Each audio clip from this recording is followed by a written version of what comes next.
اعوذ باللہ من الشیطان الرجیم بسم اللہ الرحمن الرحیم وَإِذًا لَآتَيْنَاهُم مِّن لَّدُنَّا أَجْرًا عَظِيمًا وَلَهَدَيْنَاهُمْ صِرَاطًا مُّسْتَقِيمًا صدق اللہ العظیم۔ ان دو آیات میں اللہ رب العزت فرماتے ہیں کہ جو لوگ اللہ اور اس کے رسول کی فرمانبرداری کرتے ہیں، خدا تعالیٰ کے حکم کو مانتے ہیں، ہر حال میں فرمانبرداری کرنے والوں کو اللہ رب العزت نے اجر عظیم اور صراط مستقیم یعنی جنت کے راستے کی بشارت دی ہے کہ میں انہیں اجر عظیم عطا فرماؤں گا، انہیں اجر عظیم دوں گا اور صراط مستقیم سیدھا راستہ دکھاؤں گا، انہیں سیدھے راستے کی انہیں ہدایت دوں گا۔ صراط مستقیم اللہ رب العزت کی نعمتوں میں سے بہت بڑی نعمت ہے۔ صراط مستقیم سیدھا راستہ، دین پہ استقامت کا راستہ۔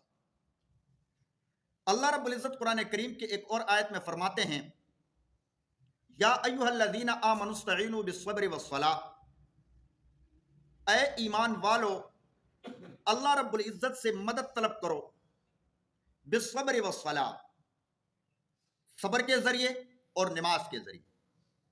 صبر اور نماز کو اللہ رب العزت نے اپنے آپ سے مانگنے کا ذریعہ قرار دیا ہے کہ نماز کے ذریعے مجھ سے مدد طلب کرو۔ ہم نماز پڑھتے ہیں، اللہ رب العزت کی بارگاہ میں کھڑے ہوتے ہیں، تو نماز ذریعہ ہے اللہ رب العزت کی نعمتوں کے حصول کا، اللہ تعالیٰ سے مانگنے کا۔ دیکھو، ہم میں سے کسی کے پاس ایک ڈگری ہے، اس ڈگری کے ذریعے وہ بہت سارے عہدوں میں سے کوئی ایک عہدہ حاصل کر سکتا ہے۔ مثال کے طور پہ میں مثال دے رہا ہوں، اس سے کہہ دیا جائے کہ آپ کے پاس جو ڈگری ہے یہ ذریعہ ہے کہ آپ انجینئر بن سکتے ہو، اس کی بنیاد پر اسی کے ذریعے آپ جج بن سکتے ہو، آپ بیرسٹر بن سکتے ہو۔ تو اب ظاہر بات ہے ہم اس ڈگری کے ذریعے اسی عہدے کو قبول کریں گے جو سب سے اعلیٰ پوسٹ کو حاصل کرنے کی کوشش کریں گے۔ ایک آدمی ہے، اس کے سامنے آفر رکھ دی جائے کہ تو نے سعودی عرب جانا ہے، آپ کی جو ٹکٹ ہے وہ صرف 1,00,000 روپے ہے، مرضی آپ کی اپنی ہے، ٹرین پہ جاتے ہو، گاڑی پہ جاتے ہو یا ہوائی جہاز پہ جاتے ہو، وہ آپ کی مرضی ہے، لہذا کسی ایک کو اختیار کرو۔ سب سے اچھی سواری کا انتخاب کریں گے، وہ کیا ہے؟ ہوائی جہاز، اسی کے ساتھ جائیں گے نا، کیونکہ 1,00,000 روپے ذریعہ ہے سعودی عرب تک پہنچنے کا، تو سب سے جو اعلیٰ سواری ہے اسی کو اختیار کریں گے۔ تو نماز کو اللہ رب العزت نے ذریعہ قرار دیا ہے اپنے آپ سے مانگنے کا۔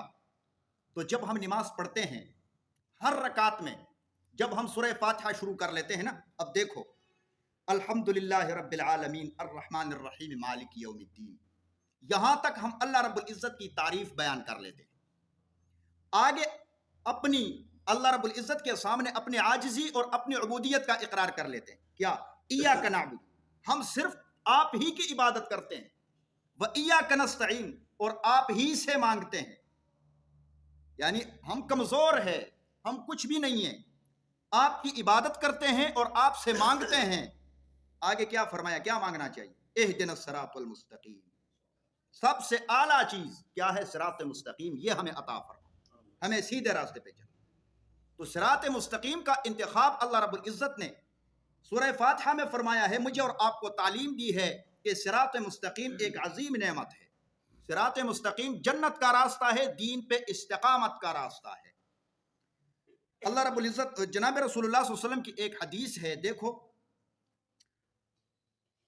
آخرت مانگنا، صراط مستقیم مانگنا، جنت کا حصول، یہ چیز طلب کرنا، یہ بہت بڑی سعادت مندی ہے۔ حدیث پاک سننے سے پہلے ایک بات ذہن میں رکھو، جناب رسول اللہ صلی اللہ علیہ وسلم کے زمانے میں یہ اونٹ ایک عظیم سواری تھا اور ایک قیمتی سواری، ایک قیمتی چیز تھی۔ وہ جس طرح آج کل کے دور میں ایک قیمتی گاڑی، تو یہ ایک عظیم چیز شمار کیا جاتا تھا حضور علیہ الصلوۃ والسلام کے زمانے میں. حضرت عقبہ ابن عامر رضی اللہ تعالیٰ عنہ سے روایت ہے، وہ فرماتے ہیں کہ ہم ایک مرتبہ صفہ میں بیٹھے ہوئے تھے، جناب رسول اللہ صلی اللہ علیہ وسلم تشریف لائے اور فرمایا کہ تم میں سے کسی کو یہ بات پسند ہے کہ وہ روزانہ صبح کو بطحان یا عقیق، بازاروں کے نام ہے، صبح کے وقت بطحان یا عقیق جایا کرے اور ہر روز 2 بہترین قسم کی اونٹنیاں کسی گناہ یا قطع رحمی کا ارتکاب کیے بغیر پکڑ لیا کرے. ایک تو یہ ہے کہ لوٹ مار کر کے، چوری کر کے، کسی کا حق دبا کر نہیں، ایسے مفت میں روزانہ مل جایا کرے کسی کو. تم میں سے کوئی ایک پسند کرتا ہے؟ صحابی فرماتے ہیں کہ ہم نے عرض کیا یا رسول اللہ صلی اللہ علیہ وسلم، اے اللہ کے رسول، اس کو تو ہم میں سے ہر ایک پسند کرے گا، روزانہ 2 اونٹنیاں ملتی ہے. تو آپ علیہ الصلوۃ والسلام نے فرمایا اگر کوئی شخص روزانہ مسجد میں جا کر 2 آیتیں سیکھ لیا کرے یا پڑھ لیا کرے تو یہ اس کے لیے 2 اونٹنیوں سے بہتر ہے، صرف یہ 2 آیتیں. اور آگے فرمایا اگر 3 آیتیں پڑھ لے یا سیکھ لے تو 3 اونٹنیوں سے بہتر ہے. اور آگے پھر فرمایا کہ اگر 4 آیتیں پڑھ لے اور سیکھ لے یہ 4 اونٹنیوں سے بہتر ہے. کیوں؟ یہ قرآن کریم کی آیتیں سیکھنا اور پڑھنا یہ صراط مستقیم ہے، اور اونٹنیوں کا حصول نعمت ہے، ٹھیک ہے، لیکن صراط مستقیم کی طرح عظیم نعمت نہیں ہے.